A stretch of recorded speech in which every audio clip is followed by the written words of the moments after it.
ज्येष्ठ एवं श्रेष्ठ कार्यकर्ता बंधुओं एवं बहनों, डॉक्टर मुखर्जी जी हमारी स्मृति के पटल पर एक ऐसी शख्सियत के रूप में विराजमान है जिन्होंने हमको एक वैचारिक शक्ति प्रदान की है, जिन्होंने अपने जीवन के अंदर कभी कुर्सी को, कभी सत्ता को अपना ध्येय नहीं माना। और भारतीय जनता पार्टी भी यही मानती है कि सत्ता हमारे लिए एक सेवा का माध्यम है, एक संघर्ष का माध्यम है। ये जो करेक्शन है ना एलईडी में, वो ज्यादा ओवर करेक्ट है। वही डॉक्टर मुखर्जी जी के जीवन से हमें सीखने को मिलता है। हम सब जानते हैं 6 जुलाई 1901 को उनका जन्म हुआ। एक संभ्रांत परिवार में जन्मे।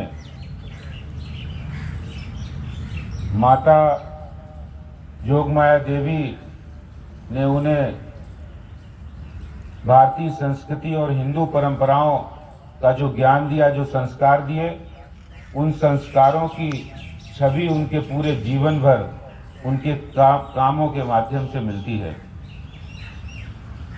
बहुत ही कम उम्र में एक अच्छी शिक्षा प्राप्त की, एक अच्छे शैक्षणिक और बौद्धिक योग्यता के साथ उन्होंने बहुत कम उम्र में कलकत्ता यूनिवर्सिटी के वाइस चांसलर बने। अविभाजित बंगाल के अंदर अंग्रेजों के समय विधान परिषद के सदस्य चुने गए। बंगाल के किसानों के लिए जब जरूरत पड़ी तो आंदोलन में कूद पड़े और बंगाल के अंदर एक ऐसे नेता के रूप में उनकी ख्याति हुई जो बंगाल के हितों के लिए लड़ते हुए दिखाई पड़े। और ऐसे संकट के समय जब देश के अंदर अंग्रेजी हुकूमत थी, देश गुलाम था, उस समय उनकी आवाज बंगाल की विधानसभा में और बंगाल की धरती पर गूंजती थी। और उन्होंने कई ऐसे आंदोलन, जब अंग्रेज बंगाल के विभाजन की बात करते थे तो उन्होंने बंगाल को कैसे एक रखना है इसके लिए आंदोलन किया। उस समय वो देश की जरूरत थी। और जब देश का बंटवारा हुआ तो ये सुनने में आया कि कांग्रेस पूरा बंगाल और पूरा पंजाब पाकिस्तान में चला जाएगा, तो उन्होंने पंजाब और बंगाल के विभाजन की बात की। यानी देश ही सबसे ऊपर है, उसके लिए वो शायद अपना जो उनका मत है वो भी बदल सकते थे। ऐसी शख्सियत डॉक्टर मुखर्जी जी, जब देश आजाद हुआ, महात्मा गांधी जी के कहने पर